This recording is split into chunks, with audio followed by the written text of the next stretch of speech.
नमस्कार बंधुरा आज के पनीर कोरमा बानानोर एकदम सहज एक पद्धति आपनादेर संगे शेयर करब। ताई भिडियोर स्टार्टिंगेई आमी देखिए निচ্ছি যে रेसिपिटी कतटा लोभनीय हয়েছে। सेम प्रसेस फलो करे यदि आपनाराও बाड़ीते रान्ना करें ताहले पनीर किन्तु एतटाई लोभनीय होबे। तो रान्नाटी करार जोन्नो प्रथमेई आमी 250 ग्राम पनीर एकटू बड़ो साइज करे केटे निয়েছি।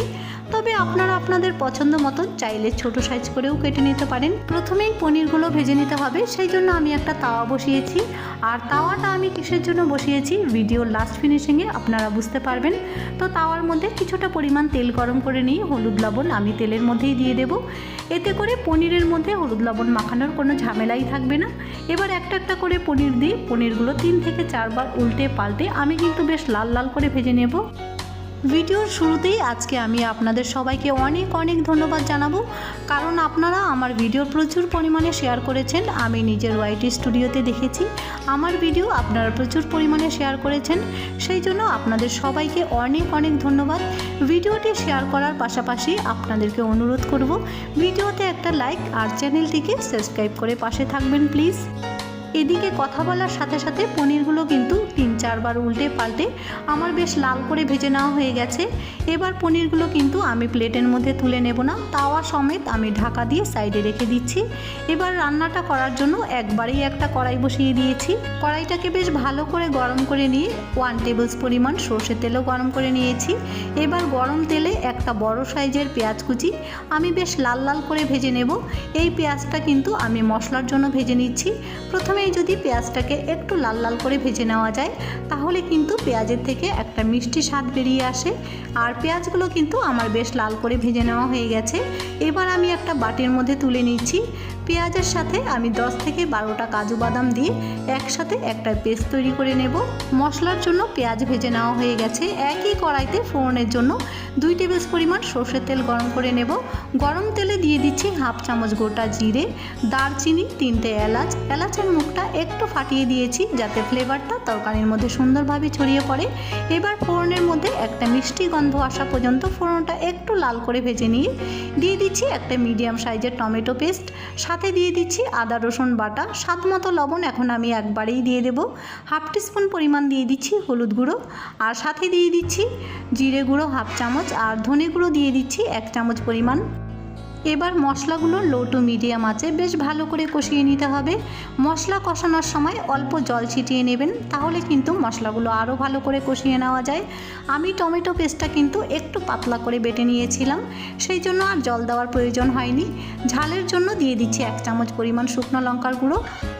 এবার সব মশলাগুলো একসাথে ভালো করে কষিয়ে নিতে হবে যতক্ষণ না মশলা থেকে তেল বেরোনো শুরু হচ্ছে।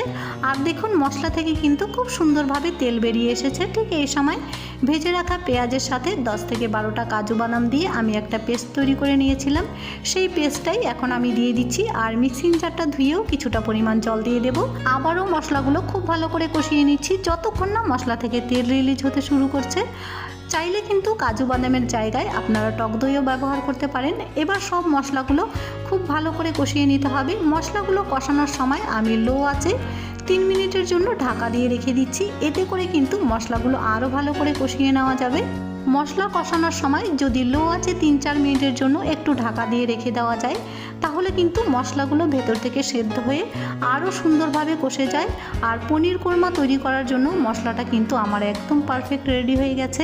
মশলা কষিয়ে নেওয়ার সময় রেসিপির টেস্টটাকে ব্যালেন্স করার জন্য 1/2 টিস্পুন পরিমাণ এখানে আমি চিনি দিয়ে দিচ্ছি। মিষ্টিটাকে কিন্তু স্কিপ করবেন না, পনির কোরমাতে কিন্তু একটু মিষ্টি না হলে খেতে ভালো লাগবে না। চিনি দেওয়ার পরেও মশলাটা লো টু মিডিয়াম আছে 2-3 মিনিট আরও কষিয়ে নেব। এবার আমি গ্রেভির জন্য 1 গ্লাস পরিমাণ জল দিয়ে দিচ্ছি, কারণ পনির কোরমাতে কিন্তু বেশি ঝোল হলে খেতে একদমই ভালো লাগে না।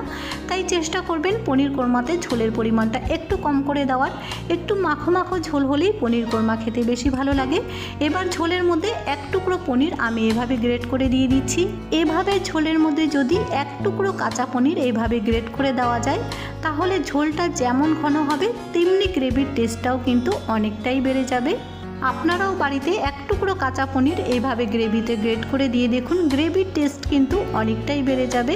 আর আমার মতন করে যদি বাড়িতে এভাবে রান্না করে থাকেন তাহলে আমাকে কমেন্ট করে জানাতে কিন্তু একদমই ভুলবেন না। আবারও অনুরোধ করব ভিডিও ভালো লাগলে লাইক শেয়ার সাবস্ক্রাইব অবশ্যই করবেন। এবার ফুটন্ত গ্রেভিতে আমি পনিরগুলো ঢেলে দেব। পনিরের তাওয়াটা কিন্তু আমি পাশের গ্যাসে আবারও বসিয়ে বেশ ভালো করে গরম করে নিয়েছি, আর সাথে পনিরগুলোও কিন্তু উল্টে পাল্টে বেশ ভালো করে ভেজে নিয়েছি। ভিডিওতে দেখে আপনারা বুঝতেই পেরেছেন যে কতটা ভালো করে আমি গরম করে নিয়েছি, যে গ্রেভিতে দেওয়ার সাথে সাথেই ফুটতে শুরু করেছে। এভাবে বাড়িতে রান্না করে দেখুন, কথা দিচ্ছি পনির কোরমার টেস্ট কিন্তু অনেকটাই বেড়ে যাবে। এবার দিয়ে দিচ্ছি 1 চামচ পরিমাণ গরম মশলার গুঁড়ো। আপনারা যে কোনো পাত্রে যদি পনির ভেজে নিয়ে থাকেন তাহলে পাশের গ্যাসে আবারও গরম করে নিয়ে উল্টে পাল্টে বেশ ভালো করে পনিরগুলো ভেজে নিয়ে তারপরে গ্রেভিতে দেবেন।